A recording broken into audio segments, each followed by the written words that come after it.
कर रहा हूँ। दिल्ली का सबसे सुरक्षित माना जाता है ये इलाका। रेड फोर्ट मेट्रो के पास एक जबरदस्त धमाका हुआ और दिल्ली सहम गई। गाड़ी में हुआ ऐसा एक्सप्लोजन कुछ ही सेकंड्स में दिल्ली में शांति फैल गई। पर सवाल ये है कि इतने हेविली गार्डेड एरिया में आखिर ब्लास्ट हुआ कैसे? सिक्योरिटी कहाँ थी? इंटेलिजेंस एजेंसी सो रही थी क्या? एक Hyundai i20 कार सिग्नल पर रुकती है और कुछ ही सेकंड में उसमें एक जबरदस्त ब्लास्ट होता है। उस ब्लास्ट में 3 गाड़ियां, 2 ऑटो और एक रिक्शा तुरंत जल के खाक हो जाते हैं। 9 लोग मारे गए और 20 से ज़्यादा लोग घायल हुए। किसी को कोई वार्निंग नहीं मिली, कोई अलर्ट नहीं आया, जबकि इस एरिया में 3 CCTV टावर्स, 2 पुलिस बूथ और एक मेट्रो सिक्योरिटी वैन मौजूद थी। पुरानी दिल्ली के रेड फोर्ट एरिया को हाई सिक्योरिटी जोन बोला जाता है। यहाँ पर 100 मीटर पर CCTV, ट्रैफिक पुलिस और मेट्रो सर्विलेंस सिस्टम होते हैं। पर फिर भी एक कार इतनी आसानी से आई, रुकी और ब्लास्ट हो गया। क्या किसी ने चेक नहीं किया? क्या इंटेलिजेंस एजेंसीज को कोई अलर्ट इशू नहीं हुआ? एक फैक्ट की बात यह है कि 2 दिन पहले ही फरीदाबाद में एक टेरर मॉड्यूल पकड़ा गया था और उसके पास से एक्सक्लूसिव मटेरियल्स मिले थे। तो फिर दिल्ली पुलिस ने अलर्ट क्यों नहीं बढ़ाया? वहीं फरीदाबाद में भी एक ऐसा केस सामने आया जिसने सबके होश उड़ा दिए। Meanwhile, India's security forces busted a terror cell today. They seized nearly 3 tons of explosive material, which is enough to wipe out entire neighborhood blocks. Recoveries in Delhi terror bust. A Chinese pistol with a magazine has thus been. यही वो systematic failure था जहां से ये tragedy शुरू हुई।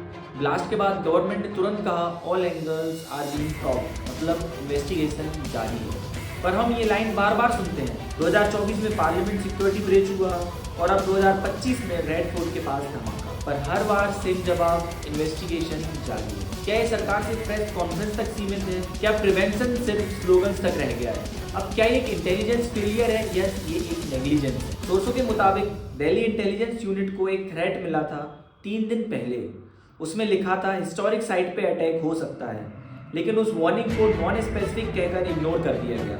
अगर उस मेल को सीरियस लिया होता तो आज 9 लोग जिंदा होंगे। दिल्ली के लोग गुस्सा हैं क्योंकि उन्हें लगता है सरकार उनकी सुरक्षा नहीं कर पा रही है। सिक्योरिटी कैमरास तो लगवा लिए हैं, लेकिन वर्किंग कितने हैं? सिक्योरिटी बजट तो बढ़ता है, पर अकाउंटेबिलिटी कहाँ है?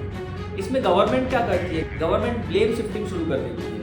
कोई CNG का रीज़न बताता है, कोई टेरर एंगल कहता है, पर सच ये है सिस्टम फेल हुआ था। और ये ब्लास्ट सिर्फ दिल्ली के लिए नहीं, ये पूरे नेशन के लिए शर्मनाक चीज़ है। ये पूरे देश की सिक्योरिटी स्ट्रक्चर का सच है। हम हर साल स्मार्ट सिटी, सेफ इंडिया ऐसे स्लोगन सुनते हैं, पर ग्राउंड रियलिटी में हम वल्नरेबल हैं। एक एरिया जहां PM हर इंडिपेंडेंस को पूरे देश से बात करते हैं, वहां ब्लास्ट हो सकता है तो फिर पूरा देश सुरक्षित नहीं है। 10 नवंबर का ब्लास्ट एक एक्सीडेंट नहीं था, ये सिस्टमैटिक कोलैप्स था। गवर्नमेंट ने सिक्योरिटी प्रोमिसेस किए, पर ना प्रिवेंशन हुआ, ना ही टाइमली रिस्पॉन्स। दिल्ली फिर से जल गई और हम फिर से सुन रहे हैं कि इन्वेस्टिगेशन जारी है। अपने बच्चे लेकर आए कैसे?